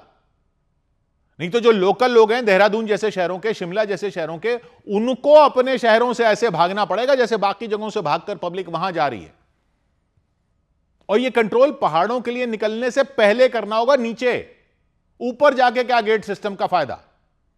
अमरनाथ यात्रा जैसी यात्राएं भी तो होती हैं जिनमें तय होता है कि इतने ही लोग जा सकते हैं, तो उतने ही लोग अपने घरों से निकलते हैं। वहां जाकर थोड़ी उनको पता चलता है कि जा सकते हैं या नहीं जा सकते हैं। ऐसा ही सिस्टम या तो हर जगह के लिए किया जाए ताकि पहाड़ पर जाने का कोई मतलब तो हो, वहां के लोगों की कमाई जरूर हो, लेकिन पर्यटकों को भी पहाड़ों की खूबसूरती तो दिखे। आगे और पीछे गाड़ियों के बम्पर देखने थोड़ी जा रहे हैं लोग वहां पर। 100 बात की एक बात। उधर उत्तराखंड के रामनगर की रहने वाली एमबीए की एक छात्रा उत्तरकाशी में लापता हो गई। बबीता पांडे नाम की वो छात्रा अपने 2 दोस्तों के साथ वहां ट्रैकिंग के लिए गई थी। 28 मई को दयारा बुग्याल ट्रैक पर वो पहुंची थी, लेकिन 30 मई को उनके लापता होने की जानकारी मिली। पर्यटन विभाग के अधिकारी का कहना है कि 24 साल की बबीता बिना रजिस्ट्रेशन के ही ट्रैकिंग पर चली गई थी। उन्होंने कहा कि पर्यटन विभाग के पोर्टल के जरिए बबीता पांडे नाम की किसी भी युवती को ट्रैकिंग की अनुमति ही नहीं दी गई थी। अनुमति लेनी होती है, वहां पर रजिस्टर करना होता है। उनके मुताबिक एक ट्रैकिंग एजेंसी की तरफ से बबीता ट्रैकिंग पर गई थी। उन्होंने उस ट्रैकिंग एजेंसी पर गड़बड़ी करने का आरोप लगाया, फर्जीवाड़े का आरोप लगाया, दस्तावेजों में हेरफेर करने का आरोप लगाया। उस एजेंसी का लाइसेंस पर रद्द कर दिया गया क्योंकि कई दिन बीत जाने के बाद भी बबीता पांडे का कुछ पता नहीं चल पाया, कुछ सुराग नहीं मिल पाया। थाने में बबीता की गुमशुदगी की शिकायत दर्ज की गई। उत्तरकाशी के नटीन गांव के पूर्व प्रधान का कहना है कि बबीता पांडे और उनके साथी 28 मई को उत्तरकाशी पहुंचे थे। उत्तरकाशी के रैथल इलाके में पहुंचे थे। उनके लापता होने के बाद एक सीसीटीवी वीडियो सामने आया। उस वीडियो में बबीता एक गाड़ी से बाहर निकलती नजर आईं। इस दौरान उनके साथ उनके वो दोनों साथी भी मौजूद थे। 28 की रात को वो करीब 11:30 बजे आते हैं। रैथल एक होटल में रहते हैं और दूसरे दिनों करीब 1:30 बजे होटल से बाहर निकलते हैं। तो आते हुए वो एक लड़का और एक लड़की उतरते हैं एक टाटा सफारी गाड़ी से, और जो लड़का है वो पहले से वहाँ मौजूद रहता है। बबीता और उनके साथी 29 मई को रैथल से ट्रैकिंग के लिए निकले। दयारा बुग्याल ट्रैक पर जाने के लिए निकले। वहां टेंट में रुके, लेकिन टेंट से बाहर निकलने के बाद का बबीता का कुछ पता नहीं, वो लापता हो गई। और इसकी जानकारी मिलने पर प्रशासन ने उनकी तलाश शुरू कर दी। जिलाधिकारी के निर्देश पर उत्तरकाशी के दयारा बुग्याल ट्रैक पर सर्च ऑपरेशन शुरू किया गया। वन विभाग की टीम भी वहां पहुंच गई। आसपास के इलाकों में रहने वाले लोग टीम की मदद में जुट गए। एनडीआरएफ के जवान वहां पहुंच गए, एसडीआरएफ के जवान वहां पहुंच गए। एनडीआरएफ और एसडीआरएफ के जवानों ने खोजी कुत्ते की मदद ली, ड्रोन की मदद ली। टीम के लोग कई ड्रोन के जरिए घने जंगल में बबीता को ढूंढते नजर आए, उनका पता लगाने की कोशिश करते नजर आए। सर्च ऑपरेशन चलाने वाली टीम के लोग दयारा बुग्याल ट्रैक पर पहुंचे जहां से बबीता लापता हुई थी। उन्होंने उस ट्रैकिंग रूट को छान मारा, चप्पे चप्पे की तलाशी ली, लेकिन बबीता का कुछ पता नहीं चल सका। ऐसे में जिला प्रशासन और पुलिस ने आसपास रहने वाले लोगों से अपील की। बबीता के बारे में कोई भी जानकारी मिलने पर प्रशासन को सूचना देने की अपील की गई। पर्यटन विभाग के अधिकारी के मुताबिक बबीता पांडे एक ट्रैकिंग एजेंसी के जरिए ट्रैक पर गई थी और प्रशासन ने उस ट्रैकिंग एजेंसी के खिलाफ कार्रवाई शुरू कर दी। पर्यटन विभाग के अधिकारी के मुताबिक उस ट्रैकिंग एजेंसी ने जिस ग्रुप के साथ बबीता को ट्रैकिंग के लिए भेजा था, उस ग्रुप में बबीता का नाम ही शामिल नहीं है, लेकिन वन विभाग को दिए गए दस्तावेज में बबीता का नाम दर्ज है। पर्यटन विभाग के अधिकारी ने कहा कि उस एजेंसी ने जो दस्तावेज दिखाए उनमें बबीता पांडे का नाम लिखा है, जबकि पर्यटन विभाग के पोर्टल में बबीता नहीं बल्कि आराधना नाम दर्ज है। ये देखिए बबीता पांडे लिखा हुआ है। अब हम ये इसका QR कोड को स्कैन करते हैं। ये जो परमिशन है, ये देखिए स्कैन किया। अब मैं इसको ओपन कर रहा हूँ। ये देखिए इसमें जो है बबीता पांडे का नाम ही नहीं है। तो अधिकारी ने बताया कि एक्सप्लोर उत्तरकाशी नाम से एक पोर्टल बनाया गया है, जिसमें लोगों को ट्रैकिंग पर जाने से पहले आवेदन करना होता है, अनुमति लेनी होती है। पोर्टल में आधार कार्ड, मेडिकल इंश्योरेंस और बाकी जरूरी दस्तावेज अपलोड करके फीस जमा करनी होती है। उसके बाद परमिशन मिलती है। कई बार यह काम ट्रैकिंग एजेंसियां करती हैं। इसके बदले ट्रैक पर जाने वाले लोगों से वो पैसे वसूलती हैं। लेकिन उनका कहना है कि बबीता पांडे के मामले में ऐसा नहीं किया गया। बबीता को ट्रैक पर भेजने वाली एजेंसी ने अनुमति नहीं ली। पर्यटन विभाग के पोर्टल पर बबीता पांडे के नाम से कोई परमिशन जारी ही नहीं हुई। जो परमिशन यहाँ से निकला है उसको एडिट करके फिर फॉरेस्ट को दिखाया है और उसमें जो यहाँ नाम था आराधना द्विवेदी का, उसको वहाँ फेक परमिशन में उसने उसको बबीता पांडे लिख दिया है। उसको बबीता पांडे के लापता होने के बाद उस ट्रैकिंग एजेंसी के खिलाफ कार्रवाई की गई, उसका लाइसेंस रद्द कर दिया गया। उधर उत्तराखंड के बागेश्वर जिले के पिंडारी ट्रैक से लापता हुए एक व्यक्ति का कोई सुराग नहीं मिल पाया। वहां अभिषेक चौहान नाम के व्यक्ति उत्तर प्रदेश के नोएडा के रहने वाले हैं। पुलिस के मुताबिक 4 दिन पहले वो पिंडारी ट्रैक पर थे, सोलो ट्रैक पर थे, यानी अकेले ट्रैक कर रहे थे। पुलिस कह रही है उन्होंने वहां एक गाइड की मदद ली थी, उनके साथ ट्रैक कर रहे थे। ट्रैक से लौटने के दौरान वो रास्ते में तस्वीरें लेने के लिए रुक गए। जब काफी देर बीतने के बाद भी वो वापस नहीं आए तो गाइड ने उनकी तलाश की, लेकिन उनका कुछ भी पता नहीं चला। उन्होंने पुलिस को जानकारी दी, गाइड ने। पुलिस लगातार 3 दिन से सर्च ऑपरेशन चला रही है, लेकिन इसके बाद भी उस ट्रैकर की कोई जानकारी नहीं मिल पाई है। हालांकि पुलिस का कहना है कि तलाशी अभियान के दौरान उसे एक नदी के पास से एक कैमरा मिला, इससे उस व्यक्ति के मिलने की उम्मीद बढ़ गई। एसडीआरएफ से लेकर वन विभाग की टीम उस ट्रैकर की तलाश में जुटी है। ऊंची ऊंची पहाड़ियों पर उन्हें ढूंढा जा रहा है। पुलिस का कहना है खराब मौसम की वजह से सर्च ऑपरेशन और मुश्किल हो गया है, लेकिन तलाश में जुटी टीम ने हिम्मत नहीं हारी।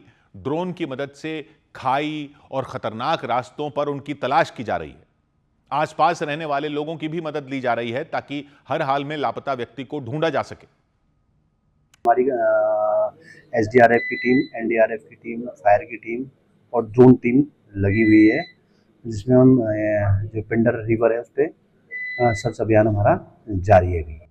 पुलिस का कहना है नेटवर्क की समस्या और खराब मौसम के कारण उस पर्यटक तक पहुंचना मुश्किल हो गया था, लेकिन नदी के पास उनका कैमरा मिला तो उसके बाद उनकी तलाश और तेज कर दी गई। अधिकारी ने संभावना जताई कि वो व्यक्ति वहीं कहीं फंसे हो सकते हैं और उन्हें जल्द ही ढूंढ लिया जाएगा। इजरायल के प्रधानमंत्री बेंजामिन नेतन्याहू ने अपनी सेना को आदेश दिया कि वो लेबनान की राजधानी बेरूत पर हमलों की रफ्तार बढ़ा दे, बेरूत के दक्षिणी हिस्से पर हमले तेज कर दे, क्योंकि बेरूत के उसी इलाके को हिजबुल्लाह का सबसे मजबूत गढ़ माना जाता है, वहां उसका मुख्यालय भी है। और नेतन्याहू चाहते हैं उनकी सेना जल्द से जल्द हिजबुल्लाह के एक एक ठिकाने को बर्बाद कर दे। आदेश मिला तो इजरायल की फौज भी एक्शन में आ गई, पूरी ताकत के साथ लेबनान पर टूट पड़ी। एक साथ कई इलाकों में भयंकर हमले कर दिए। जोरदार धमाकों से पूरा लेबनान दहल उठा।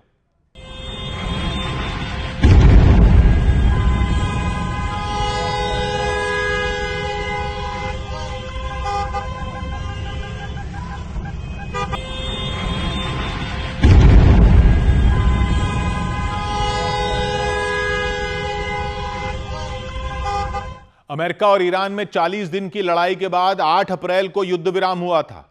उसके एक हफ्ते बाद ही लेबनान में भी सीज फायर की घोषणा तो की गई थी।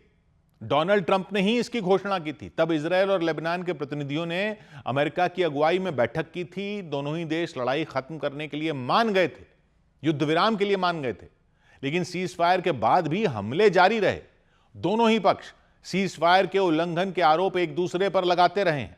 इजरायल का आरोप है लेबनान में बैठे हिजबुल्लाह के लड़ाकों ने उसके इलाकों पर हमले किए, रॉकेट दागे, आत्मघाती ड्रोन दागे। तो हिजबुल्लाह भी इजरायल पर इसी तरह के आरोप लगाता है। यानी युद्ध विराम के बाद भी न तो हिजबुल्लाह ने हमले रोके, न इजरायल ने हमले रोके। और इस सब के बीच नेतन्याहू ने बेरूत के दहिया इलाके पर हमले तेज करने के आदेश दे दिए। दहिया को लेबनान में हिजबुल्लाह का सबसे ताकतवर ठिकाना माना जाता है। यह इलाका लेबनान की राजधानी जो है बेरूत, उसके दक्षिणी हिस्से में मौजूद है। वहां हिजबुल्लाह का मुख्यालय है। इजरायल का दावा है दहिया इलाके में ही हिजबुल्लाह के सैकड़ों लड़ाके छिपे हैं और नेतन्याहू ने अपनी सेना को आदेश दिया कि वो एक एक लड़ाके को ढूंढ ढूंढ कर उसे मौत के घाट उतार दे। नेतन्याहू के इस ऑर्डर के बाद बेरूत में भगदड़ मच गई। दहिया इलाके में रह रहे लोगों ने वहां से निकलना शुरू कर दिया। गाड़ियों की कतार लग गई सड़कों पर। लोगों को डर सताने लगा, इजरायल ने हमले शुरू किए तो उनकी जान भी खतरे में पड़ सकती है। कुछ लोग अपने परिवारों के साथ वहां से निकल गए, इलाके को ही छोड़ दिया। और बेरूत पर हमले के खतरों के बीच लेबनान के दूसरे इलाकों पर भी इजरायल के हमले जारी रहे। आसमान से मिसाइलों की बारिश की गई, जमीन पर टैंकों ने आग बरसाई। इजरायल की सेना ने लेबनान में हिजबुल्लाह के कई ठिकानों को मिट्टी में मिलाने का दावा किया। करीब 900 साल पुराने किले पर भी इजरायल ने कब्जे का दावा कर दिया। उस किले पर पिछले 26 साल से हिजबुल्लाह के लड़ाकों का कंट्रोल था। लेकिन इजरायल की सेना का दावा है उसने अब उसका कब्जा है। इजरायल के सैनिक हथियारों के साथ उस किले में घूमते नजर आए। किले पर इजरायल का झंडा भी फहरा दिया। सैकड़ों फीट ऊंची पहाड़ी पर वो किला है, बोफोर्ट कैसल। कहा जाता है इसे 11वीं सदी में बनाया गया था, मतलब करीब 900 साल पहले। लेबनान के दक्षिणी हिस्से में ये नबते नाम के शहर के नजदीक ये किला है। रणनीतिक तौर पर इसे बेहद अहम माना जाता है क्योंकि जहां यह किला है वहां से इजरायल का बॉर्डर महज 8 किलोमीटर की दूरी पर है। बोफोर्ट कैसल इतना ऊंचा है कि इसके ऊपर से पूरे दक्षिणी लेबनान पर नजर रखी जा सकती है। इजरायल की उत्तरी सीमा तक निगरानी की जा सकती है। इस किले पर पिछले 2.5 दशक से हिजबुल्लाह का नियंत्रण था। उसके लड़ाके इसका इस्तेमाल करते थे, वहां से इजरायल पर नजर रखते थे। इसीलिए लेबनान पर हमलों के दौरान इजरायल की सेना ने इस किले पर भी धावा बोल दिया, उसे अपने कब्जे में ले लिया। रूस से चल रहे युद्ध के बीच यूक्रेन की राजधानी कीव एक बार फिर भयंकर धमाकों से दहल उठी। पुतिन की सेना ने एक ही झटके में यूक्रेन पर सैकड़ों ड्रोन और कई दर्जन मिसाइलें दागनी। इनमें क्रूज मिसाइलें शामिल रहीं, बैलिस्टिक मिसाइलें शामिल रहीं, विनाशकारी हाइपरसोनिक मिसाइलें भी शामिल रहीं। खबर है कि रूस के इन हमलों में 13 लोगों की मौत हो गई, 100 से ज्यादा लोग घायल हो गए। पिछले हफ्ते भी कीव और उसके आसपास के इलाकों पर भीषण हवाई हमले हुए थे, कई लोगों की जान चली गई थी। इसके जवाब में यूक्रेन की फौज ने रूस के ऊर्जा ठिकानों को निशाना बनाया था। उसकी ऑयल रिफाइनरियों पर हमला बोला था, बिजली के प्लांटों पर हमला बोला था, गैस स्टेशनों पर हमला बोला था। इसी का पलटवार रूस ने किया, और पलटवार भी ऐसा कि यूक्रेन की राजधानी जोरदार धमाकों से थर्रा उठी, बुरी तरह हिल गई। रूस की सेना ने रात के वक्त वहां भीषण हमले किए।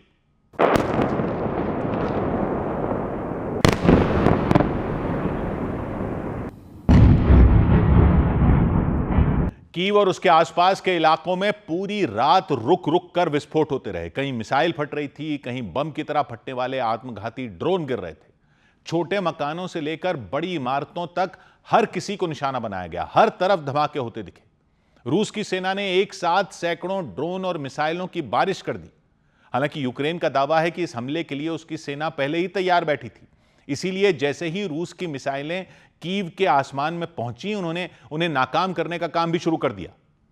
यूक्रेन के एयर डिफेंस सिस्टम एक्टिव हो गए। उन्होंने जमीन से मिसाइलें दागकर आसमान में उड़ रहे रूस के कई ड्रोन और मिसाइलों को मार गिराया।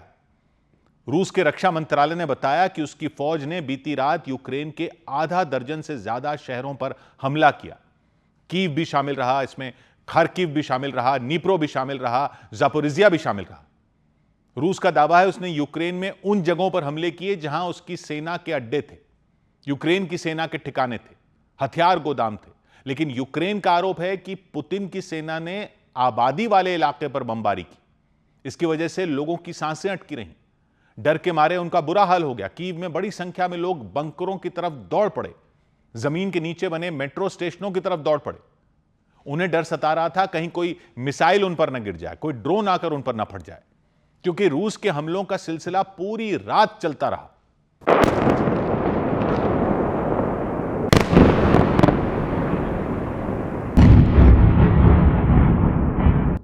यूक्रेन ने आरोप लगाया रूस के इस हमले का एक ही मकसद था, ज्यादा से ज्यादा आम लोगों को नुकसान पहुंचाना, बेगुनाह लोगों की जान लेना। यूक्रेन का दावा है इसीलिए रूस ने अपनी विध्वंसक ज़र्कॉन मिसाइल भी कीव में फोड़ दी। ज़र्कॉन एक हाइपरसोनिक मिसाइल है। यह रूस के जखीरे की सबसे खतरनाक मिसाइलों में एक मानी जाती है। 11,000 किलोमीटर प्रति घंटा इसकी रफ्तार है। 1,000 किलोमीटर की दूरी पर मौजूद दुश्मन को तबाह कर सकती है। यह पनडुब्बी, युद्धपोत और जमीन तीनों जगहों से दागी जा सकती है। रूस का दावा है उसकी हाइपरसोनिक मिसाइल ज़र्कॉन को रोक पाना दुनिया के किसी एयर डिफेंस सिस्टम के लिए लगभग असंभव है, नामुमकिन है। यानी एक बार यह मिसाइल लॉन्च हो गई तो तबाही तय है। यही वजह रही कि रूस के हमलों के बाद कीव से दिल दहला देने वाली तस्वीरें सामने आई।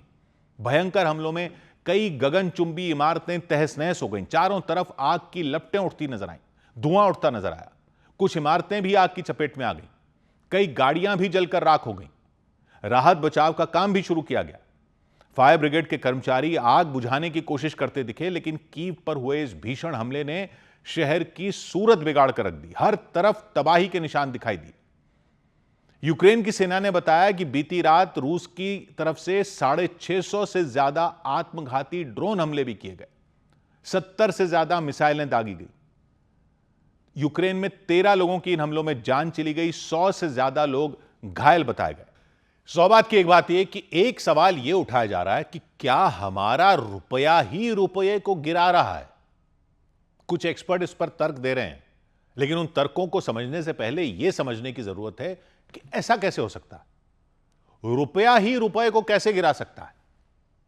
तो यह तो सब देख ही रहे हैं कि डॉलर के मुकाबले रुपए की कीमत गिर रही है।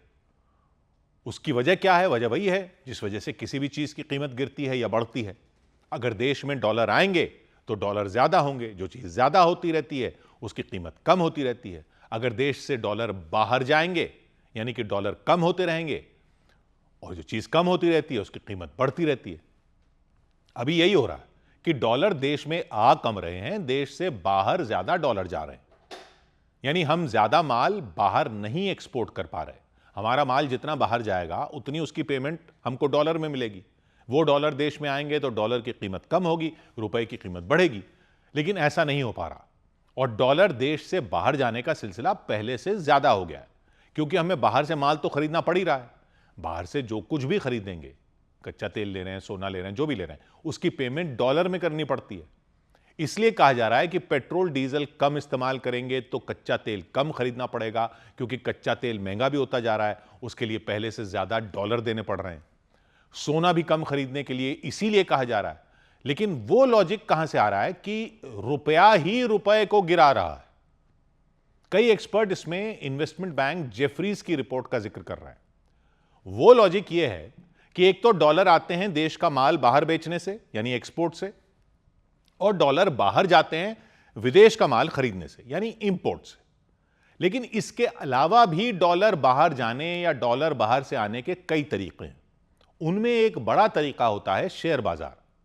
अगर विदेशी निवेशक भारत के शेयर बाजार में शेयर खरीदें तो उनको यहां डॉलर लाने पड़ेंगे, यानी डॉलर यहां आएंगे और रुपए की कीमत बढ़ेगी। इसका उलट तब होता है अगर विदेशी निवेशक भारतीय शेयर बाजार से शेयर बेचकर निकल जाएं तो वो अपना पैसा डॉलरों में लेकर जाते हैं, यानी डॉलर कम होने लगते हैं, उनसे रुपया गिरने लगता है। वो हो भी रहा है। विदेशी निवेशक भारत में शेयर बेच बेचकर निकल रहे हैं और दुनिया के दूसरे बाजारों में अपना पैसा लेकर जा रहे हैं, उससे भी रुपया गिर रहा है। लेकिन जो देखने की बात वो ये है कि भारत का शेयर बाजार तो उतना ज्यादा नहीं गिर रहा, वो जा रहे हैं बेच के, तो शेयर बाजार उतना नहीं गिर रहा। मतलब युद्ध की वजह से जो कच्चे तेल को लेकर आशंकाएं हैं, व्यापार को लेकर अनिश्चितता बनी हुई है, उसमें भी शेयर बाजार में तो कोई वैसा क्रैश नहीं हुआ है। और उसकी वजह बताई जा रही है वो क्रांति जो पिछले कुछ टाइम से देश में हुई है। बहुत सारी पब्लिक अब म्यूचुअल फंड में निवेश करने लग गई है।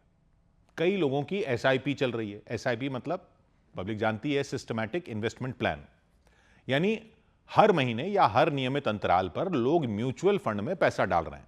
चाहे बाजार गिरा हो, उठा हो, जैसी अनिश्चितता हो, चाहे सब ठीक चल रहा हो, नहीं चल रहा हो, एसआईपी का पैसा म्यूचुअल फंड में पब्लिक का जाता रहता है। कुछ टाइम पहले तक ऐसा नहीं था, लेकिन हाल के दिनों में इसको लेकर कई मुहिम भी चलाई गई कि म्यूचुअल फंड में पैसा डालना कितना फायदेमंद रहता है और रोज रोज के उतार चढ़ाव को नजरअंदाज करना चाहिए। इसलिए म्यूचुअल फंड में नियमित रूप से पैसे डालते रहने चाहिए। कई लोगों ने ऐसी स्कीम भी ले रखी है कि उनके अकाउंट से सीधा म्यूचुअल फंड की एसआईपी का पैसा कट जाता है, हर महीने कट जाता है। तो इससे हुआ क्या है कि म्यूचुअल फंड का पैसा लगातार शेयर बाजार में आए जा रहा है, जिसने शेयर बाजार को इस दौर में भी संभाले रखा है। नहीं तो पहले क्या होता था कि शेयर बाजार का विदेशी निवेशकों के, शेयर बाजार ही विदेशी निवेशकों के भरोसे हो गया था। एक तरह से दुनिया में कोई भी क्राइसिस आता था तो विदेशी निवेशक भारत में भी अपने शेयर बेचकर निकल जाते थे और शेयर बाजार धड़ाम गिर जाता था। भारतीय निवेशकों को भी उसका नुकसान हो जाता था। लेकिन अब क्या हो रहा है, विदेशी निवेशक तो बेच बेच कर निकले जा रहे हैं, लेकिन क्योंकि म्यूचुअल फंड में पब्लिक का पैसा नियमित रूप से आया जा रहा है तो शेयर बाजार धड़ाम से तो नहीं गिर रहा। पहले से तो पोजीशन नीचे है, लेकिन उतना नीचे नहीं गिरी जितनी बड़ी तादाद में विदेशी निवेशक अपने शेयर बेचकर निकल गए हैं, वैसे नहीं गिरी है। तो वो तो ठीक है, लेकिन कई रिपोर्ट कह रही हैं कि इसी वजह से तो विदेशी निवेशक शेयर बेचकर निकल पा रहे हैं। उनको आज भी अपने शेयरों के अच्छे रेट क्यों मिल रहे हैं बेचने पर? क्योंकि भारत की पब्लिक के पैसे से म्यूचुअल फंड की जो खरीद हो रही है उससे शेयरों के दाम गिरे नहीं है, तो वो फायदा विदेशियों को भी मिल रहा है। अगर भारत की पब्लिक का पैसा शेयर बाजार में म्यूचुअल फंड की एसआईपी से न आता तो शेयरों के भाव गिरे हुए होते। शेयरों के भाव गिरे हुए होते तो विदेशी बेचकर निकल ही नहीं पाते, क्योंकि निकलते तो उनको नुकसान उठाना पड़ता। और वो अगर शेयर बाजार से शेयर बेचकर नहीं निकलते तो उनके डॉलर यहीं रहते भारत में। उनके डॉलर यहां रहते तो डॉलर की सप्लाई ज्यादा होती, डॉलर का भाव इतना नहीं चढ़ता, यानी रुपया इतना नहीं गिरता। मतलब भारतीयों के म्यूचुअल फंड में लगाए रुपए ने रुपए की कीमत गिरवाने में एक तरह से मदद की है, यानी रुपए ने ही रुपए को गिरवा दिया। यानी एक चक्रव्यूह बन गया है, पूरा एक चक्र है। हर महीने म्यूचुअल फंड की एसआईपी में पब्लिक लाखों करोड़ रुपए डाल रही है। यह पैसा स्टॉक मार्केट में जा रहा है, शेयरों की कीमतें ऊंची हो जाती हैं। इन ऊंची कीमतों पर विदेशी निवेशक अपने शेयर बेचकर अपना पैसा डॉलर में बाहर ले जा रहे हैं। वो लोग बेचते हैं, शेयरों की कीमतें फिर गिर जाती हैं। अब पहले यह होता था कि बाजार गिरता रहता था, वो बेचते थे, तो अब शेयरों की कीमतें गिरती हैं तो भारत के म्यूचुअल फंड फिर शेयर खरीद लेते हैं और कीमतें फिर ऊपर हो जाती हैं, और यह साइकिल चलती जा रही है, चक्र चले जा रहा है। कई एक्सपर्ट कह रहे हैं कि नतीजा यह हो रहा है कि भारतीयों का पैसा विदेशी निवेशकों को निकलने का मौका दिए जा रहा है। एक आंकड़ा यह है कि पिछले साल विदेशी निवेशकों ने शेयर बाजार से लगभग 2 से 3 लाख करोड़ रुपए के डॉलर निकाल लिए। इस साल तो अभी साल आधा भी नहीं हुआ है, फिर इतने पैसे विदेशी निवेशक निकाल चुके। लेकिन देश के म्यूचुअल फंड खरीद करे जा रहे हैं, क्योंकि उनके पास नियमित रूप से पब्लिक की एसआईपी का पैसा आया जा रहा है। वो खरीदे जा रहे हैं, विदेशियों को निकलने का रास्ता मिलता जा रहा है। यानी हमारा ही रुपया हमारे ही रुपये को गिराया जा रहा है। इसलिए यह सवाल उठाया जा रहा है कि क्या रुपए को उठाने के लिए शेयर बाजार को गिरने देना चाहिए? क्योंकि एक आकलन यह है कि अगर यह शेयर बाजार में भाव गिरे तो विदेशी निवेशक शेयर बेचकर अपने डॉलर लेकर नहीं जाएंगे, बल्कि आकलन तो यह कहते हैं कि अगर शेयर बाजार गिरा तो उल्टा विदेशी निवेशकों को भारत के शेयर सस्ते लगेंगे, वो सस्ते दामों पर और शेयर खरीदने और ज्यादा डॉलर लेकर आ सकते हैं। ज्यादा डॉलर अगर लेकर नहीं भी आए, तब भी अगर बेचकर बाहर नहीं गए तो रुपए को मजबूती मिल सकती है, क्योंकि शेयर बाजार के नुकसान में देश को उतना नुकसान नहीं होने वाला जितना नुकसान रुपए के गिरने से हो रहा है। भाई नुकसान तो होगा, या तो शेयर बाजार का या रुपए का, किसका करवाना है? रुपए के गिरने से तो हर दिन कच्चा तेल महंगा हो जाता है, हर चीज महंगी हो जाती है, जिसका असर अमीर गरीब सब पर पड़ता है। तो अगर ऐसा है कि शेयर बाजार को बचाने में रुपए का ही नुकसान हो रहा है, तो फिर तो जाहिर सी बात है कि शेयर बाजार के बजाय रुपए को बचाना चाहिए। यह वो पेचीदा सवाल है जो आ खड़ा हुआ है कि हमारा ही रुपया हमारे ही रुपए को गिराने में क्यों लगाया जाए। जवाब आसान नहीं है, और यह जवाब कभी आसान नहीं होते। 100 बात की एक बात,